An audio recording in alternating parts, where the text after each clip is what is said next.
അതിസ്വാഭാവികമായിട്ടുള്ളൊരു കാറ്റടിച്ചു. കാറ്റിങ്ങനെ ചലിപ്പിക്കാൻ തുടങ്ങും. Praise the Lord. നീ ആര് തന്നെയാണെങ്കിലും, നിനക്ക് എത്ര വർഷം പ്രായമുണ്ടെങ്കിലും, നിന്റെ ജീവിതാവസ്ഥ എത്ര തകർക്കപ്പെട്ട അവസ്ഥയാണെങ്കിലും, ഈ കാലഘട്ടത്തിൽ ജീവിക്കാൻ ഈ കാലഘട്ടത്തിന്റെ അഭിഷേകം എനിക്ക് വേണം. ഹല്ലേലൂയാ.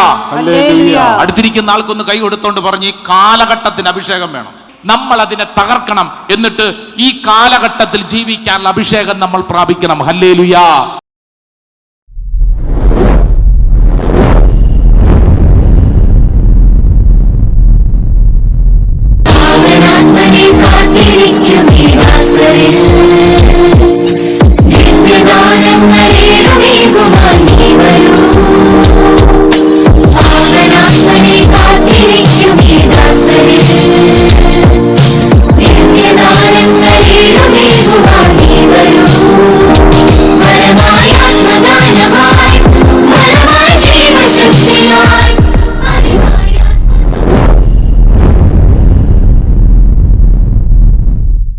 പ്രിയരെ, 10 ദിവസം കുത്തിയിരുന്ന് ഒരൊറ്റ വിഷയം അവര് പ്രാർത്ഥിച്ചത്. ഏത് വിഷയമാ? പരിശുദ്ധാത്മാവ്. അവര് പ്രാർത്ഥിച്ചത് കാനഡയ്ക്ക് എന്റെ മകൻ പോണം ആണോ? അല്ലെന്ന്. ജർമ്മനിക്ക് പോണം ആണോ? അല്ലെന്ന്. വിസ, സ്ഥലം വിൽപ്പനാണോ? ആണോ? അവര് പ്രാർത്ഥിച്ച അതിനാണോ? ആണോ? അല്ലെന്ന്. അവര് പ്രാർത്ഥിച്ചത് ബിസിനസ് നടക്കാനാണോ? അല്ലെന്ന്. അവര് പ്രാർത്ഥിച്ചത് ഒരൊറ്റ വിഷയം. ഏതാ വിഷയം? പരിശുദ്ധാത്മാവ്. എന്റെ പ്രിയരെ, ഈ 10 ദിവസത്തെ പ്രാർത്ഥനയിൽ 10ാം ദിവസം പന്തക്കുസ്ത. അപ്പസ്തോല പ്രവർത്തനം 2-ാം അധ്യായം 1-ാം തിരുവചനം ഒന്ന് വായിച്ചേ. നമുക്ക് വളരെ പരിചിതമായ വചനം. Acts of the Apostles chapter 2 verse 1. അപ്പസ്തോല പ്രവർത്തനം 2-ാം അധ്യായം 1-ാം തിരുവചനം. ഏതാ വചനം? പന്തക്കുസ്ത ദിനം സമാഗതമായപ്പോൾ അവരെല്ലാവരും ഒരുമിച്ച് കൂടിയിരിക്കുകയായിരുന്നു. എന്നിട്ട് കൊടുങ്കാറ്റടിക്കുന്നത് പോലുള്ള ഒരു ശബ്ദം പെട്ടെന്ന് ആകാശത്തുനിന്നുണ്ടായി. അത് അവർ സമ്മേളിച്ചിരുന്ന വീട് മുഴുവൻ നിറഞ്ഞു. ഒന്നാമത്തെ കാര്യം, ആകാശത്ത് നിന്ന് ഒരു കാറ്റടിച്ചു. കാറ്റ് വിൻഡ് എക്സ്പീരിയൻസ്. കാറ്റടിക്കുന്ന അനുഭവം. കാറ്റിനെ നമുക്കറിയാം, ഒരു വശത്ത് നിന്ന് വന്ന് മറ്റേ വശത്തേക്ക് പോകേണ്ടത്. പക്ഷേ ബൈബിൾ പറയുന്നു, അവര് കൂടിയിരുന്ന ആ കൂടാരത്തിന്റെ അകത്ത് ഒരു സൂപ്പർ നാച്ചുറൽ വിൻഡ്, അതിസ്വാഭാവികമായിട്ടുള്ളൊരു കാറ്റടിച്ചു. കാറ്റിങ്ങനെ ചലിപ്പിക്കാൻ തുടങ്ങും. Praise the Lord. ഹല്ലേലൂയാ.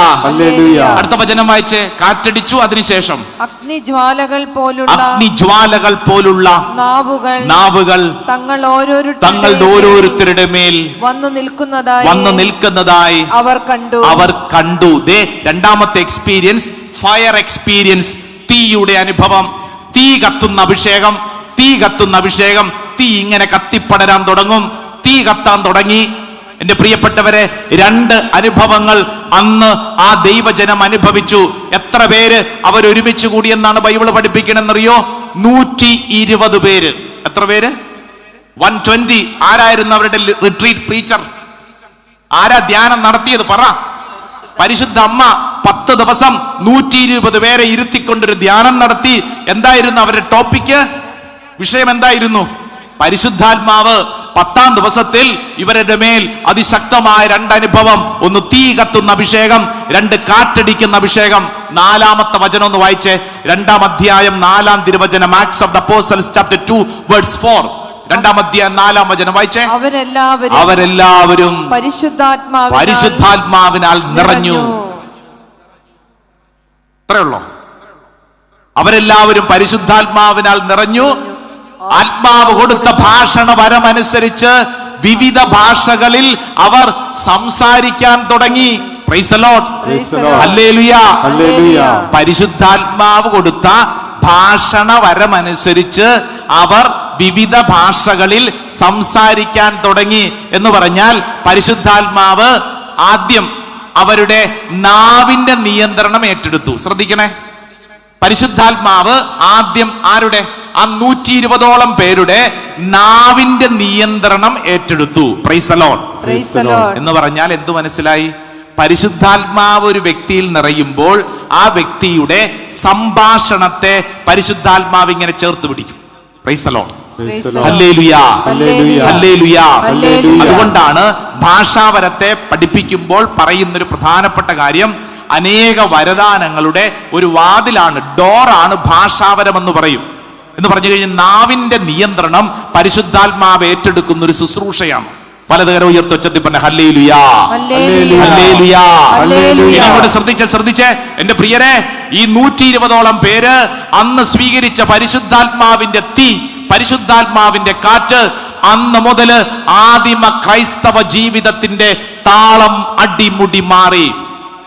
ആദ്യത്തെ പന്തക്കുസ്ത, ഒരു പുതിയ പന്തക്കുസ്ത അന്നവർ സ്വീകരിച്ചു. വർഷങ്ങൾക്ക് മുമ്പ് ആരാണ് അവരെ ചേർത്ത് പിടിച്ചിരുത്തിയത്? പരിശുദ്ധ അമ്മ. പരിശുദ്ധ അമ്മ ഇങ്ങനെ ചേർത്ത് പിടിച്ചിരുത്തിയിട്ട് അവര് പ്രാർത്ഥിച്ചത് എന്തിനു വേണ്ടിയിട്ടാണ്? പരിശുദ്ധാത്മാവിന് വേണ്ടി. ഹല്ലേലൂയാ, ഹല്ലേലൂയാ. ശ്രദ്ധിച്ചേ, ഇങ്ങോട്ട് നോക്കിക്കേ. അപ്പൊ നമ്മുടെ ചോദ്യം എന്തായിരുന്നറിയോ? ചോദ്യം എന്തായിരുന്നു? ഇനി എന്ത്? നമ്മളും ചില വിഷയങ്ങളിൽ ഇങ്ങനെ അന്തവും കുന്തവും ഇല്ലാതെ അല്ലെ വിഷമിച്ചിങ്ങനെ വിഷമിച്ചിരിക്കുക, പ്രതിസന്ധിയില്ല. എന്താ ചെയ്യേണ്ടെന്നൊരു പിടുത്തം കിട്ടണില്ല. ഇനി എങ്ങനെ മുന്നോട്ട് നീങ്ങണമെന്ന് അറിഞ്ഞുകൂടാ. എന്റെ ആത്മീയ അവസ്ഥ എങ്ങനെ ഇങ്ങനെ മുമ്പോട്ട് നീങ്ങണമെന്ന് അറിഞ്ഞുകൂടാ. ദേ ശ്രദ്ധിച്ചോളൂ, നീ ആര് തന്നെയാണെങ്കിലും, നിനക്ക് എത്ര വർഷം പ്രായമുണ്ടെങ്കിലും, നിന്റെ ജീവിതാവസ്ഥ എത്ര തകർക്കപ്പെട്ട അവസ്ഥയാണെങ്കിലും, നിന്റെ മുമ്പിൽ ഇന്ന് രാത്രി പരിശുദ്ധ അമ്മ നിന്നെ ഇങ്ങനെ ചേർത്ത് പിടിച്ചുകൊണ്ട് പറയുന്നു, മകനെ, മകളെ, നീ പരിശുദ്ധാത്മാവിന് വേണ്ടി പ്രാർത്ഥിക്കടാ, പരിശുദ്ധാത്മാവിന് വേണ്ടി പ്രാർത്ഥിക്കടാ. എന്താണെന്നറിയോ? പരിശുദ്ധാത്മാവിനാൽ നിനക്ക് ഒരു പുതിയ പന്തക്കുസ്ത ഈ കാലഘട്ടത്തിൽ ആവശ്യമാണ്. ഹല്ലേലൂയാ. ഒരു രണ്ടാം പന്തക്കുസ്ത നമ്മുടെ തൃശ്ശൂരുകാർക്ക് ആവശ്യമാണ്. ഹല്ലേലൂയാ, ഹല്ലേലൂയാ. എന്റെ പ്രിയരെ, നമുക്ക് വേണമെന്ന് ഈ 2025 നീ ജീവിക്കുമ്പോൾ നിനക്ക് ഈ കാലഘട്ടത്തിന്റെ അഭിഷേകം വേണം. Praise the Lord. ചിലരിത് കേട്ടോണ്ടിരിക്കുമ്പോ ചിലർ പറയും, അച്ഛാ ഞാൻ ഈ ധ്യാനമൊക്കെ കൂടാൻ തുടങ്ങിയിട്ട് കുറെ വർഷമായി അല്ലേ. ഇന്നലെ ഒരു ചേട്ടൻ എന്നോട് പറഞ്ഞു, അച്ഛാ ഞാൻ 1997 ബഹുമാനപ്പെട്ട മാത്യു നായ്ക്കമ്പ്രമ്പലച്ചന്റെ കൂടെ ധ്യാന ശുശ്രൂഷ. ഞാൻ പറഞ്ഞു കൊള്ളാം. ഇപ്പോ അല്ല, ഞാൻ പറഞ്ഞതേ ഉള്ളൂ. ഞാൻ പറഞ്ഞു കൊള്ളാം, നല്ല കാര്യം ചേട്ടാ. ഇത് 2025 ചേട്ടൻ ഈ ഡിവൈനിലോ പോട്ടയിലൊക്കെ വന്നിട്ട് അത് ഇപ്പൊ സമയമില്ല. ഞാൻ പറഞ്ഞത് പണ്ടത്തെ കാര്യമാണ്. ഞാൻ പറഞ്ഞു പണ്ടല്ലേ, 1997 അല്ലേ? ഇത് ഏതാ വർഷം? ഇത് 2025 ഈ കാലഘട്ടത്തിൽ നിനക്ക് 1997 അഭിഷേകം പോരെന്ന്. നിനക്ക് ഈ കാലഘട്ടത്തിൽ ജീവിക്കണമെങ്കിൽ ഈ കാലഘട്ടത്തിന്റെ അഭിഷേകം വേണം. Praise the Lord. ഇന്നലെ നമ്മൾ പറഞ്ഞില്ലേ ജെൻസിയെ കുറിച്ചൊക്കെ. ജാൻസി അല്ലത്, ജെൻസി. ഈ തലമുറയുടെ മക്കളോട് നിങ്ങൾക്ക് സംസാരിക്കണമെങ്കിൽ ഈ കാലഘട്ടത്തിന്റെ അഭിഷേകം വേണം. Praise the Lord. അല്ലാതെ ഈ ചരിത്രവും പറഞ്ഞുകൊണ്ടിരുന്നിട്ട് കാര്യമൊന്നുമില്ല. ഞാൻ അന്ന് ധ്യാനം കൂടി, ഞാൻ പിന്നെ ധ്യാനം കൂടി, ഞാൻ അങ്ങനെ കൂടി, ആയിക്കോട്ടെ എന്ന്. എന്തു ആയിക്കോട്ടെ, നിങ്ങൾ എത്ര കൺവെൻഷൻ നടത്തിയിട്ടുണ്ടോ, എത്ര ധ്യാനങ്ങൾ നടത്തിയിട്ടുണ്ടോ എന്നുള്ളതല്ല വിഷയം. ഇന്ന് ഇവിടെ ഇരിക്കുമ്പോ ഈ ശുശ്രൂഷ സമയത്ത് ചോദിക്കട്ടെ, ഈ കാലഘട്ടത്തിന്റെ അഭിഷേകം നിനക്ക് വേണ്ടേ? അഭിഷേകം ഇല്ലെങ്കിൽ എന്തു പറ്റുമെന്നറിയോ? നമ്മൾ സംസാരിക്കും മറ്റുള്ളവർക്ക് മനസ്സിലാവണില്ലെന്ന്. നമ്മൾ ഈ ചരിത്രവും ഭൂമിശാസ്ത്രവും പറഞ്ഞുകൊണ്ടിരുന്നിട്ട് കാര്യമില്ല. ഈ കാലഘട്ടത്തിന്റെ അഭിഷേകം, ഇന്നിന്റെ അഭിഷേകം എനിക്കും നിനക്കും വേണം. ഹല്ലേലൂയാ, ഹല്ലേലൂയാ. അതിന് നമ്മൾ തയ്യാറാവണം. അതിന് നമുക്കൊരു ആഗ്രഹം വേണം. അല്ലാതെ ചരിത്രം പറഞ്ഞുകൊണ്ടിരിക്കാനല്ല, മറിച്ച് എനിക്ക് ഈ കാലഘട്ടത്തിൽ ജീവിക്കാൻ. പണ്ടത്തെ അവസ്ഥയല്ല, സാഹചര്യങ്ങൾ, അന്തരീക്ഷം മാറി, ജീവിത ശൈലികൾ മാറി. ഈ കാലഘട്ടത്തിൽ ജീവിക്കാൻ ഈ കാലഘട്ടത്തിന്റെ അഭിഷേകം എനിക്ക് വേണം. ഹല്ലേലൂയാ, ഹല്ലേലൂയാ. അടുത്തിരിക്കുന്ന ആൾക്കൊന്ന് കൈ കൊടുത്തോണ്ട് പറഞ്ഞു, ഈ കാലഘട്ടത്തിന്റെ അഭിഷേകം വേണം. അത് പറഞ്ഞു കൊടുക്കണം, നന്നായിട്ട് പറഞ്ഞു കൊടുക്കണം. അല്ലാതെ ഈ പഴയ ചരിത്രം പറഞ്ഞുകൊണ്ടിരിക്കാനല്ല. ഞാനിത് ആരെയും കളിയാക്കാൻ പറഞ്ഞൊന്നുമല്ല, പക്ഷെ തിരിച്ചറിയണം, തലയ്ക്കകത്തോട്ട് കയറ്റണം. ഞാൻ ഈ കഴിഞ്ഞിടയ്ക്ക് ഒരു ഇടവക പള്ളിയിൽ ഒരു ധ്യാന ശുശ്രൂഷയ്ക്ക് എന്നപ്പോ, ധ്യാനം കഴിഞ്ഞപ്പോ ഒരു കുടുംബം കാണാൻ നിൽക്കുന്നു. സംസാരിച്ചു വന്നപ്പോഴത്തേക്ക് ആ കുടുംബനാഥൻ എന്നോട് ചോദിക്കുക, അച്ഛാ ഈ പോട്ട ധ്യാന കേന്ദ്രത്തിൽ ഇപ്പോൾ ധ്യാനങ്ങളൊക്കെ ഉണ്ടോന്ന്. ഞാൻ അവിടെ കിടന്ന് 2-3 മണിക്കൂറുകൾ പ്രസംഗിച്ചപ്പോൾ പറഞ്ഞത് മുഴുവൻ പോട്ട ആശ്രമത്തെ കുറിച്ചാണ്. എന്നോട് ചോദിക്കൂ ആ ചേച്ചി, ഇപ്പൊ പോട്ട ആശ്രമത്തിൽ ധ്യാനമൊക്കെ ഉണ്ടോന്ന്. ഞാൻ ചോദിച്ചു, അതെന്നാ ചേച്ചി അങ്ങനെ ചോദിച്ചേ? അല്ല, ഈ കൊറോണയ്ക്ക് ശേഷം പൊതുവെ ഈ ധ്യാന മന്ദിരങ്ങളൊക്കെ അടഞ്ഞു കിടക്കുവാണല്ലോ. ഞാൻ പറഞ്ഞു, ചേച്ചി ഇതിപ്പോ 2025 ആയല്ലോ, ഏതെങ്കിലും ധ്യാന മന്ദിരം സന്ദർശിച്ചോ? അച്ചോ അങ്ങനെ പറയരുത്, ഞാൻ പോട്ടയിൽ വന്ന് അഭിഷേകം പ്രാപിച്ച ആളാ. അച്ഛനൊക്കെ വരുന്നതിന് മുമ്പ്. ഞാൻ പറഞ്ഞു, എനിക്ക് മുഴുവൻ മനസ്സിലായില്ല. അച്ഛോ അച്ഛനറിയോ, എനിക്കേ പണ്ട് പോളിയോ വന്ന് ഈ കാല് വളഞ്ഞുപോയി. ചെറുപ്പത്തില് എൻ്റെ അപ്പനും അമ്മയും എന്നെ എടുത്തോണ്ട് പോട്ട ആശ്രമത്തിൽ പോയി. അവിടുത്തെ ശുശ്രൂഷയിൽ പങ്കെടുത്തു. വളഞ്ഞിരുന്ന എൻ്റെ കാല് നേരെയാച്ച, ദേ ഈ കാല് കണ്ടോ? ആ ചേച്ചി എന്നോട് പറയും, ഈ കാല് കണ്ടോ? അച്ഛാ അന്ന് നേരെയായതാ. ഞാൻ ചോദിച്ചിട്ട് വർഷം എത്രയായി? ഇപ്പൊ ഒരു 24-25 കൊള്ളാം, 25 വർഷം മുമ്പുള്ള ചരിത്രം പറഞ്ഞുകൊടുക്കുക. ഞാൻ ചോദിച്ചു, അതിനുശേഷം എന്നെങ്കിലും ഈ പോട്ട ആശ്രമത്തിൽ വന്നോ? അല്ലച്ചാ, അത് കഴിഞ്ഞിട്ട് പിന്നെ ജീവിതം തിരക്കല്ലേ അച്ഛാ. അച്ഛന് അറിയാമല്ലോ, ഭയങ്കര പ്രാരാബ്ധ അച്ഛാ, പ്രാരാബ്ധം. അത് ശരി, നീ പ്രാരാബ്ധത്തിന്റെ ചരിത്രം പറയുന്നുണ്ടല്ലോ. നിന്റെ വളഞ്ഞ കാല് നേരെയായെന്ന് നീ പറഞ്ഞു, അതിനുശേഷം നിന്റെ ജീവിതം എങ്ങനെ? ഇപ്പോഴും നീ ചിന്തിച്ചുകൊണ്ടിരിക്കുന്ന കൊറോണയ്ക്ക് ശേഷം ധ്യാന മന്ദിരങ്ങൾ അടച്ചിരിക്കുന്നു, അവിടെ എങ്ങും പ്രാർത്ഥന ഇല്ലെന്നും പറഞ്ഞുകൊണ്ടാണ് ഇരിക്കുന്നത്. അത് നിന്റെ വിവരക്കേടല്ലേ? ചന്ദ്രനിൽ എന്ത് സംഭവിക്കുന്നുണ്ടെന്ന് ഇവിടെ ഇരുന്നുകൊണ്ടറിയാം അല്ലേ? ഉപഗ്രഹങ്ങൾ ജീവിതത്തെ കുറിച്ച് അറിയാം, അതും ഇതും അറിയാം. നിന്റെ വീടിന്റെ മുൻവശത്ത് കിടക്കുന്ന ധ്യാന മന്ദിരത്തിൽ ധ്യാനമുണ്ടോ എന്ന് പോലും അറിഞ്ഞുകൂടന്ന് എന്ന് പറഞ്ഞു കഴിഞ്ഞാൽ ഈ കാലഘട്ടത്തിന്റെ അഭിഷേകം നമുക്ക് കുറഞ്ഞു പോയി എന്നുള്ളതാണ് അതിന്റെ സൂചന. ഇവിടെ ഇരിക്കുന്ന ഓരോ വ്യക്തികൾ എനിക്കറിയാം, ഡിവൈനിലും പോട്ടയിലും തുടങ്ങിയിട്ടുള്ള അനേക ധ്യാന മന്ദിരങ്ങളിൽ വന്ന് പ്രാർത്ഥിച്ചിട്ടുള്ള ഒരു തലമുറ ഇവിടെ ഇരിപ്പുണ്ട്. ചോദ്യം, നിങ്ങളുടെ മക്കൾ വന്നിട്ടുണ്ടോ? നിങ്ങളുടെ മക്കളുമായിട്ട് നിങ്ങൾ ഒരുമിച്ചൊരു ധ്യാനം കൂടിയിട്ടുണ്ടോ?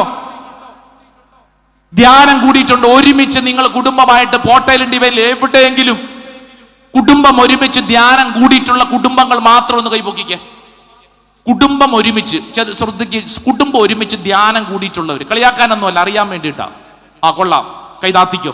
അധിക നേരം കൈപൊക്കി പിടിച്ചിട്ടുകൊണ്ടിരിക്കാതെ നല്ലത്.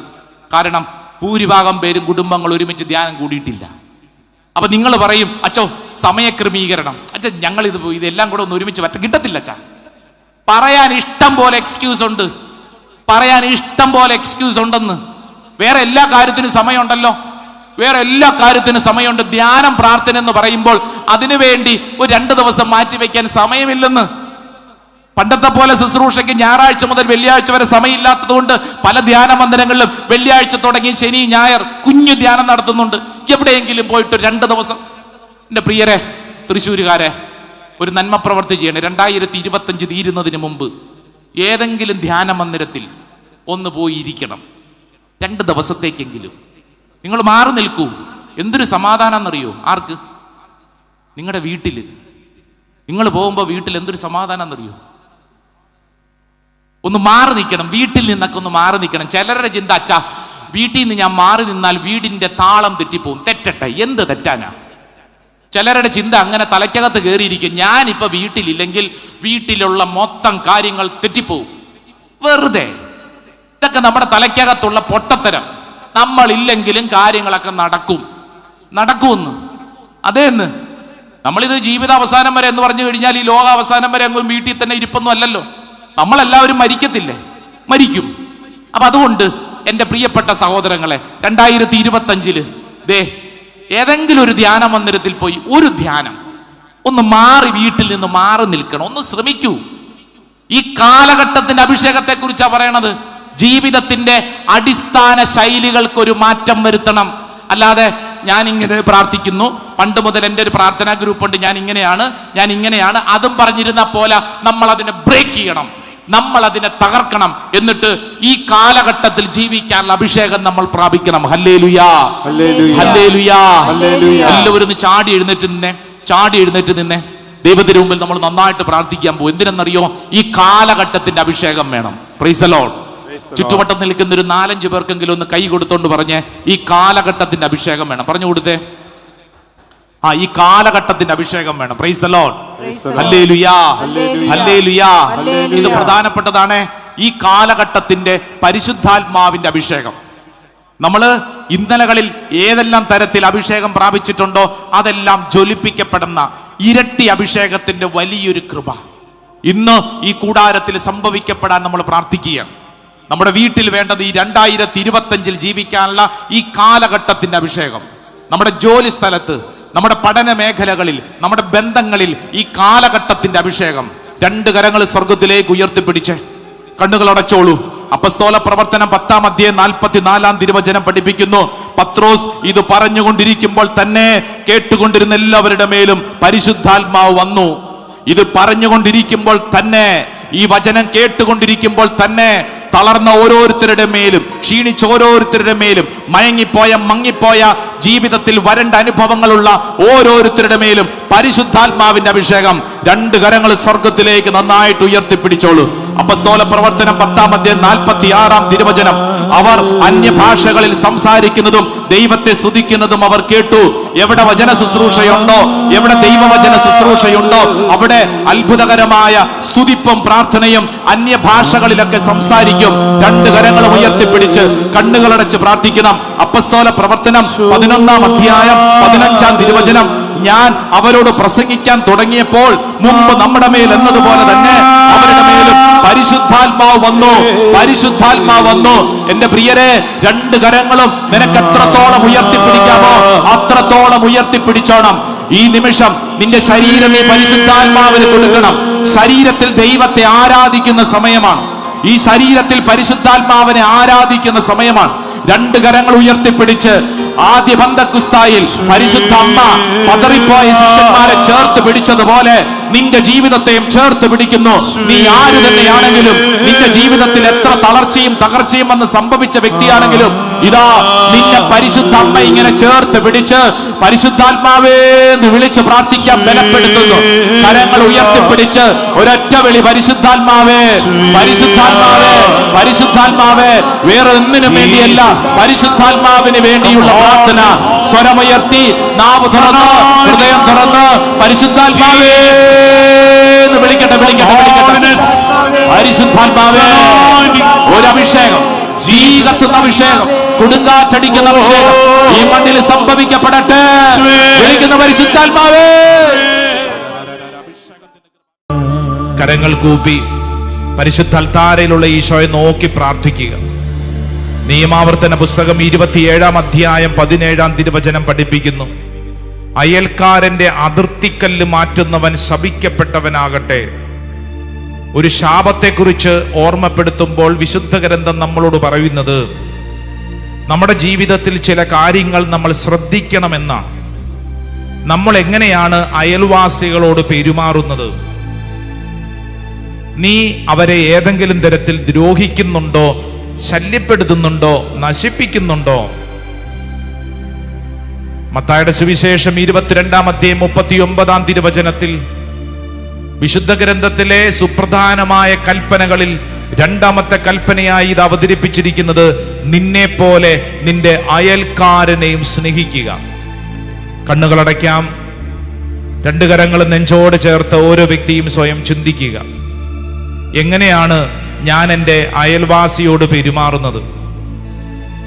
ഒരുപക്ഷെ നമ്മുടെ ഉള്ളിൽ അയൽവാസിയെക്കുറിച്ച് പറയാൻ ഒത്തിരി കാര്യങ്ങളുണ്ടാവും.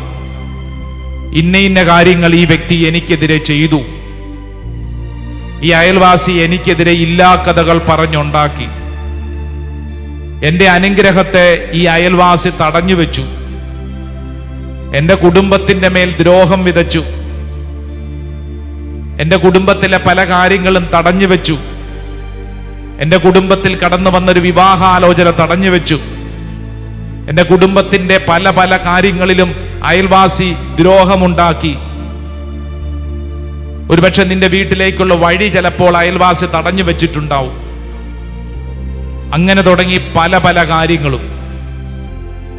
ഒരുപക്ഷെ നിന്റെ അതിർത്തിക്കല്ല്, നമ്മുടെ അതിർത്തി എപ്പോഴും മാന്തുന്ന സ്വഭാവം, എപ്പോഴും അതിർത്തി കയറി വരുന്ന അവസ്ഥ. നിന്റെ കുടുംബ ജീവിതത്തിൽ പല പല മേഖലകളിൽ അനുഭവങ്ങൾ ഉണ്ടാവും. എല്ലാ സങ്കടങ്ങളും ഈ അൾത്താരയിൽ സമർപ്പിക്കുക.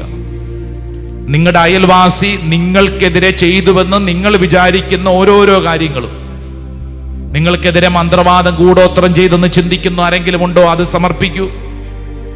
നിങ്ങൾക്കെതിരെ അവർ മാറിയിരുന്ന് ദുരാലോചന നടത്തുമെന്ന് ചിന്തിക്കുന്നുണ്ടോ? അത് സമർപ്പിക്കൂ. നിങ്ങളുടെ ജീവിതത്തിൽ നിങ്ങളുടെ ഉയർച്ച തടയാൻ വേണ്ടി പല രീതികളിൽ പ്രവർത്തിക്കുന്നുണ്ട്. ഒരുപക്ഷെ ചില രാഷ്ട്രീയ മേഖലകളിൽ, ചില പ്രസ്ഥാനങ്ങളിലായിരിക്കും നിങ്ങളെക്കുറിച്ച് പ്രവർത്തിക്കുന്നത് എന്ന് നിങ്ങൾക്കൊരു ചിന്തയുണ്ടോ? അത് സമർപ്പിക്കുക. നിന്റെ ജോലിയിൽ ഉയർച്ച അയൽവാസികളാണ്, അവര് കാരണമാണ് നഷ്ടപ്പെട്ടെന്ന് ചിന്തിക്കുന്നുണ്ടോ? അത് സമർപ്പിക്കുക. ഏത് സങ്കടത്തെയും ഈ അൾത്താരിൽ സമർപ്പിക്കുക. കാരണം ഈ അൾത്താര അതിനുള്ള ഉത്തരത്തിന്റെ സ്ഥലമാണ്. നീ അതെല്ലാം സമർപ്പിച്ച് ദൈവത്തിന് മുമ്പിൽ സമർപ്പിക്കുമ്പോൾ ഈശോ നിന്നോടൊരു ചോദ്യം ചോദിക്കുന്നു. നീ എങ്ങനെയാണ് അവരോട് പെരുമാറുന്നത്? അവര് പെരുമാറുന്ന അതേ നാണയത്തിലാണോ നീ തിരിച്ചടിക്കുന്നത്? അതുകൊണ്ട് എന്ത് ഗുണം? ഒരു ദൈവമകനും ദൈവമകളും ഏറ്റെടുക്കേണ്ട അതിപ്രധാനമായിട്ടുള്ള കൃപ ലൂക്കാസ് വിശേഷം 6:28, നിന്നെ അധിക്ഷേപിക്കുന്നവർക്ക് വേണ്ടി പ്രാർത്ഥിക്കാൻ, നിന്റെ ജീവിതത്തിൽ നിന്നെ ദ്വേഷിക്കുന്നവർക്ക് വേണ്ടി അനുഗ്രഹിക്കാനുള്ള ഒരു ഉത്തരവാദിത്വം ഇത് കർത്താവ് നിന്നെ ഭരമേൽപ്പിക്കുകയാണ്. ഈ ശുശ്രൂഷ സമയത്ത് അതൊരു തീരുമാനമായിട്ടെടുക്കുക. കർത്താവേ, എന്നെ വേദനിപ്പിക്കുന്ന, എന്നെ ദ്രോഹിക്കുന്ന അയൽവാസികൾക്ക് വേണ്ടി പ്രാർത്ഥിക്കാനുള്ള വലിയ തീരുമാനം. ഒരുപക്ഷെ നമ്മുടെ ഉള്ളിൻ്റെ ഉള്ളിൽ അവർക്കെതിരെ വെറുപ്പും വിരോധവുമായിരിക്കും. ഈ സമയം ആ മേഖലകൾ സമർപ്പിക്കുക. ഈ സമയം നീ ചിന്തിക്കുക, നീ നിന്റെ ജീവിതത്തിൽ ആരോടെങ്കിലും വെറുപ്പ് വിരോധം വെച്ച് പുലർത്തി ചില വീടുകളിൽ തന്നെ കടന്നുപോയിട്ട് എത്ര നാളായിട്ടുണ്ടാവും? ചില അയൽപക്കത്തെ വീടുകളിൽ നീ പ്രവേശിച്ചിട്ട് എത്ര വർഷങ്ങളായിട്ടുണ്ടാവും? ചില കൊച്ചു പിണക്കങ്ങൾ വന്നതിന് ശേഷം നീ ഇപ്പോഴും അവരോട് വൈരാഗ്യത്തിലാണോ? ഈശോ പറയുന്നു, ക്ഷമിക്കുക, പൊറുക്കുക, അംഗീകരിക്കുക. ചില വ്യക്തികളോട് തന്നെ സംസാരിച്ചിട്ട് എത്ര നാളായിട്ടുണ്ടാവും? ഒരുപക്ഷെ നീ നിന്റെ ഉള്ളിൽ തന്നെ നീ നാളുകൾക്ക് മുമ്പ് ചില പൊട്ട തീരുമാനങ്ങൾ എടുത്തിട്ടുണ്ടാവും. ചത്താലും ഞാൻ ക്ഷമിക്കുകയല്ല, ഞാൻ ചാകുന്നവരെ വീട്ടിൽ പ്രവേശിക്കുകയല്ല, ഇയാളോട് എനിക്ക് മിണ്ടണ്ട, ഇയാൾ എനിക്ക് ശത്രുവാണ്, അയാൾ അതുപോലെ എനിക്കെതിരെ പ്രവർത്തിച്ചുവെന്നൊരു ചിന്തയുണ്ടാവും. എന്നാൽ ഇതാ ജോബിന്റെ പുസ്തകം 42-ാം അധ്യായം 10-ാം തിരുവചനം പഠിപ്പിക്കുന്ന ആത്മീയ സത്യം. നിന്റെ ജീവിതത്തിൽ നിനക്ക് അനുഗ്രഹം വേണമോ? ജോബ് പ്രാർത്ഥിച്ചതുപോലെ മറ്റുള്ളവർക്ക് വേണ്ടി, അയൽവാസികൾക്ക് വേണ്ടി പ്രാർത്ഥിക്കുക. രണ്ട് കരങ്ങളും കുരിശാകൃതിയിൽ ഒന്ന് വിരിച്ചു പിടിക്കണം. കുരിശാകൃതിയിൽ വിരിച്ചു പിടിക്കണം. കണ്ണുകളടച്ച് പ്രാർത്ഥിക്കുമ്പോൾ നീ മനസ്സിൽ കാണണം, ദേ നിന്റെ വിഷമങ്ങളെല്ലാം നീ കുരിശോട് ചേർത്ത് വെക്കുമ്പോൾ കുരിശിനിപ്പുറത്ത് കടന്നുകൊണ്ട് ഈശോ പറയുന്നു, എൻ്റെ മകനെ, മകളെ, ഞാനും ഇതുപോലെ സഹിച്ചതാണ്.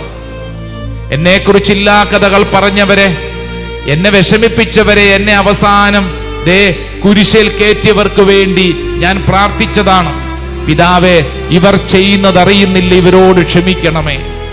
ആ കുരിശിലെ ഈശോ നിന്നോടും പറയുന്നു, ക്ഷമിക്കാനും പൊറുക്കാനുമുള്ള വലിയൊരു തീരുമാനം.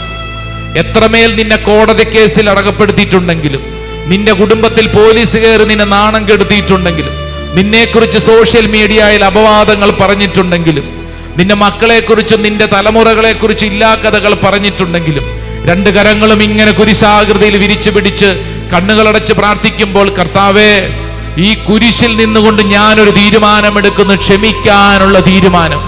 കുരിശിലെ ഈശോ നിന്നോട് പറയുന്നു, ക്ഷമിക്കാനും പൊറുക്കാനും. കർത്താവേ, ആ തീരുമാനത്തോടെ എൻ്റെ ജീവിതത്തെ ഞാൻ ചേർത്ത് വെക്കുന്നു. കുരിശിലെ ഈശോ ക്ഷമിച്ചതുപോലെ ഞാനും ക്ഷമിക്കുന്നു. ആ രണ്ട് കരങ്ങളും ഇങ്ങനെ കുരിശാകൃതിയിൽ വിരിച്ചു പിടിച്ച് കണ്ണുകളടച്ച് നിങ്ങൾ മനസ്സിൽ കണ്ട് പ്രാർത്ഥിക്കട്ടെ. ഈശോയെ, ഞാൻ ക്ഷമിച്ച് പ്രാർത്ഥിക്കുന്നു. കുരിശിലെന്നീശോ ആമേൻ ക്ഷമിച്ചതുപോലെ ഞാനും ക്ഷമിച്ചിടുന്നു. ചില അനുഭവങ്ങൾ മനസ്സിൽ ഇപ്പോൾ പരിശുദ്ധാത്മാവ് ഓർമ്മയിൽ കൊണ്ടുവരും. എന്തിനെന്നറിയോ? ആ മേഖലകളെ ക്ഷമിക്കാൻ ചില വ്യക്തികളുടെ മുഖങ്ങൾ മനസ്സിൽ തെളിയും. ആ മേഖലകളെ കണ്ട് ക്ഷമിക്കണം. പ്രാർത്ഥിക്കട്ടെ. കുരിശിലെന്നീശോ ക്ഷമിച്ചതുപോലെ ക്ഷമിച്ചതുപോലെ ഞാനും ക്ഷമിച്ചിടുന്നു. പ്രാർത്ഥിച്ചുകൊണ്ട് നിൽക്കുന്ന ഈ സമയം തന്നെ ഒത്തിരി പേരുടെ ഉള്ളിൽ കർത്താവിന്റെ വലിയ കൃപ, സ്നേഹത്തിന്റെ കൃപ ഒഴുകുന്നുണ്ട്. വിശ്വസിച്ച് പ്രാർത്ഥിച്ചു കൊള്ളണേ എന്റെ പ്രിയരെ. ചില വ്യക്തികളുടെ മുഖങ്ങൾ, ചില സംഭവങ്ങൾ ചെറുപ്പകാലത്തുണ്ടായതാവും, അയൽവാസികൾ നിങ്ങൾക്കെതിരെ ചെയ്തതാവും, ചില മറക്കാനാവാത്ത തിക്ത അനുഭവങ്ങൾ, കൈപ്പേറിയ അനുഭവങ്ങൾ, വേദനയുടെ അനുഭവങ്ങൾ മനസ്സിൽ ഇങ്ങനെ തെളിഞ്ഞു വരുമ്പോൾ കുരിശിലെ ഈശോട് ചേർന്ന് നീയും പറഞ്ഞു പാടിക്കേ. കുരിശിലെന്നീശോ ക്ഷമിച്ചതുപോലെ ക്ഷമിച്ചതുപോലെ ഞാനും ക്ഷമിച്ചിടുന്നു. എല്ലാവരും ഒന്ന് പാടാമോ? കുരിശിലെന്നീശോ ക്ഷമിച്ചതുപോലെ ഞാനും ക്ഷമിച്ചിടുന്നു.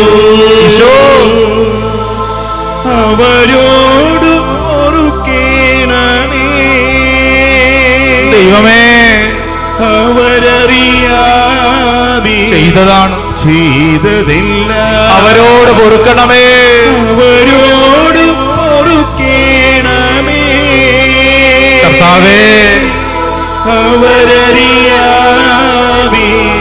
ചെയ്തതെല്ലാം. ആ രണ്ട് കരങ്ങളും ഇങ്ങനെ കുരിശാകൃതിയിൽ വിരിച്ചു പിടിച്ചൊന്ന് സ്തുതിച്ചൊന്ന് പ്രാർത്ഥിച്ച് അനുഗ്രഹിച്ച് പ്രാർത്ഥിക്കട്ടെ.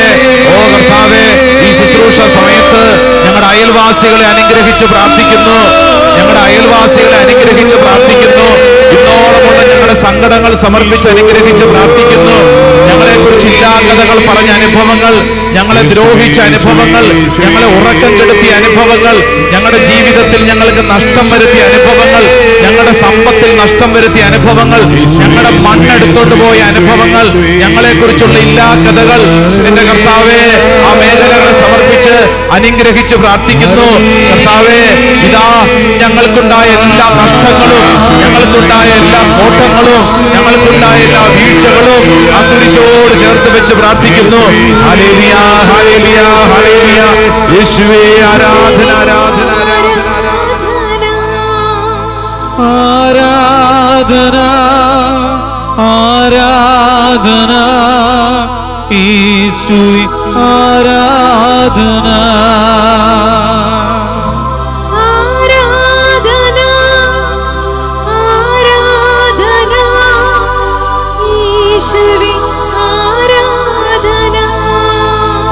യേശുവേ ആരാധന.